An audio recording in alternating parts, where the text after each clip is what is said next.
Hi everybody, I'm Catherine from the Lady Critics Library, and since I didn't get any books in my mailbox this week, which is a good thing considering I'm saving up for a BEA, I decided I was going to show instead my top reads of 2011. So I have three categories for this. The first one is contemporary young adult. The second one is kind of just everything else, like mostly paranormal young adult, but kind of like the fantasy as well. And then the third one are the adult books that I read that I really enjoyed and wanted to share. So let's get this video started. My first book is Rules of Attraction by Simone Eccles. This was the second. I don't have the actual book with me right now, just the dust flap, because it's out going to my cousin, but this was the second in the Perfect Chemistry trilogy, and it is by far my favorite of the three. The next one is another one I don't physically have with me, but it's Beauty Queens by Libra Bray. I thought the idea behind this was fantastic. I personally hated reading Lord of the Flies when I was in school, but this book made it really fun, and it was a really good twist on it. My next book is Catching Jordan by Miranda Keneally. I loved this book so much. It was just such a fantastic contemporary young adult novel, and I was so excited when I actually got a physical copy of my own. Okay, my next book was an advanced reader copy that I actually ended up getting at the Teen Author Carnival last year while I was in New York City for BEA. It was Shut Out by Cody Keplinger. This one's even signed, which is really good. And it's in pink, which is cool. But this was just such a good book. I love all of Keplinger's novels. She's definitely made a fan out of me, and this one did not disappoint. Next is Uncommon Criminals by Ally Carter. This was just hilarious. I loved High Society when I read it I guess in 2010 when it first came out, and I was so excited. I got a signed copy of Uncommon Criminals while at the Book Expo last year, and I can't wait for the third one to come out. I am so excited for it. Okay, so the next on my list are a pairing. It is Anna and the French Kiss by Stephanie Perkins, and of course Lola and the Boy Next Door. Both of these novels were just so amazing, and I am so in love with them, and I can't wait for the third novel to come out, even though the date's been pushed back to 2013. I just have to wait a whole other year for it, but I think I can manage. My last contemporary young adult novel is one that I have really strong feelings for. I got a review copy on NetGalley, and as soon as I could, I bought my own physical copy, and as soon as I did that, I loaned it out to my cousin, who read it and loved it as well and passed it along. And it is Stay by Deb Coletti. I don't think words can really express just how much I loved this novel.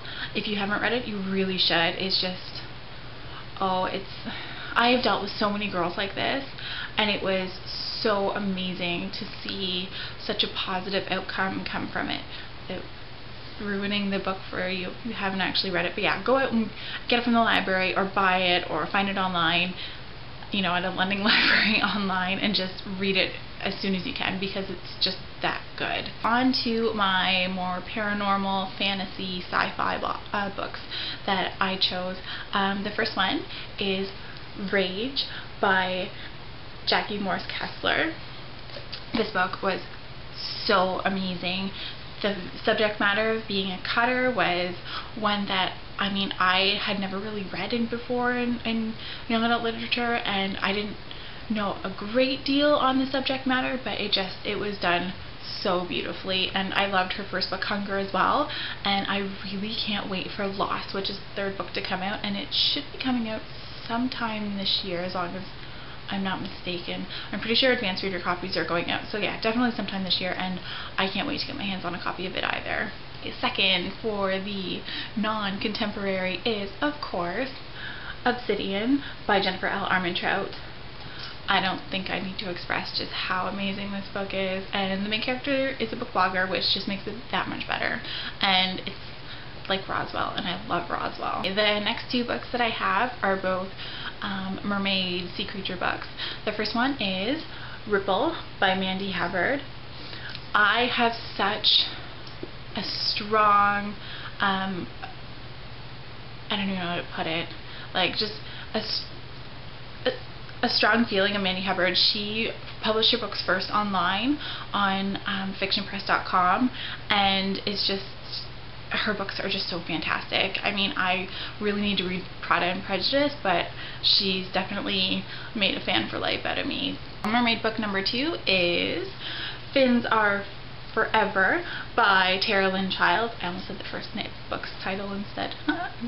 I love this. I can't wait for the third one to come out for the conclusion of the series, but this was just such a cute book, and I loved it, and I loved the first one. Okay, next is Wildfire by Karsten Knight. Have you guys felt how soft this cover is? I mean, the cover alone makes it just like a best of 2011. It's so soft. I showed it to a friend of mine, and she literally just like rubbed it on her face for about 5 minutes before I told her to put it down and step away from the bookcase. And of course we have The Unbecoming of Mara Dyer by Michelle Hodkin. This was so good, and it's so hard to describe. I mean, it's one of those books that if you say too much, you really give it all away. But if you haven't checked it out, you really should, and you should soon. And I've heard that the advanced reader copy is different than the finished copy. And I read the advanced reader, and I really think I need to reread this one sometime soon to see exactly where the differences lie, and to see if someone was telling the truth to me, or if I'm just gullible and believed it when they said it was that much different. Okay, next is The Magnolia League by Katie Crouch. First of all, the cover's gorgeous, and after I read it on NetGalley, I had to get it and like have it for my shelves. It was just that good. I can't wait for the second one, and it comes out sometime soon this year. Second to last for the non-contemporaries is Delirium by Lauren Oliver. I really can't wait to read Pandemonium, and it comes out this year, and I'm really sad that my covers won't match, but I think I can live with it because this book was just so good. Okay, and last but not least for non-contemporary is Wolfsbane by Andrea Kramer. I just finished reading Blood Rose, and I need to go out and buy my own finished copy because I was reading an advanced copy, but oh my god, I love this series, and I'm still a little hesitant on what I think of the ending, but I mean, the series is a must-read. Okay, and finally, I have 2 adult novel titles. I don't read much adult literature anymore. I mean, I read a lot more in high school, go figure, than I do now that I'm in my 20s. But the first one is Heartless by Gail Carriger.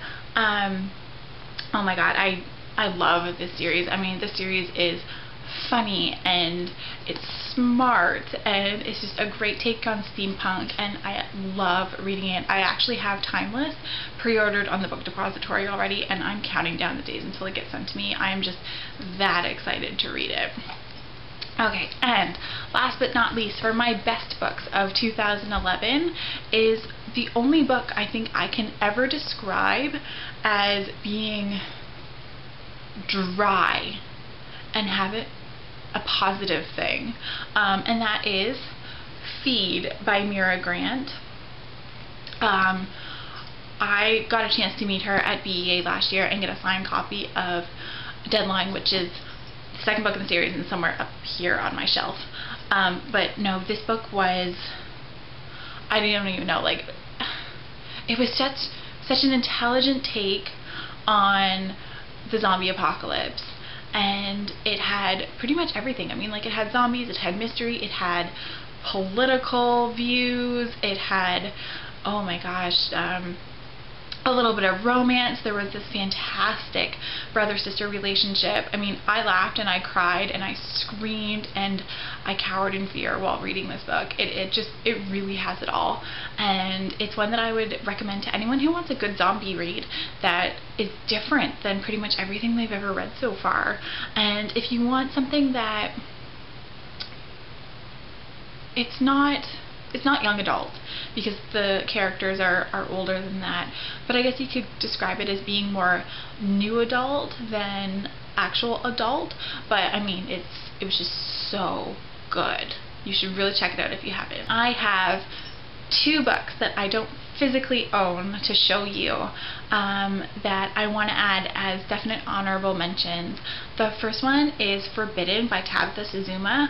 I was able to read a copy on my e-reader from NetGalley, and I mean, it It is a book that I tell people about all the time, and you get these horribly, from one scale to the other, mixed expressions from people and reactions to when you tell them to exactly what the content is.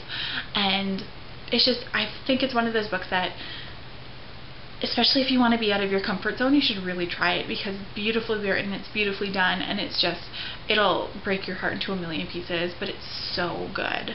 And then book number 2, for an honorable mention that I don't have a copy to show, is Where She Went by Gayle Forman.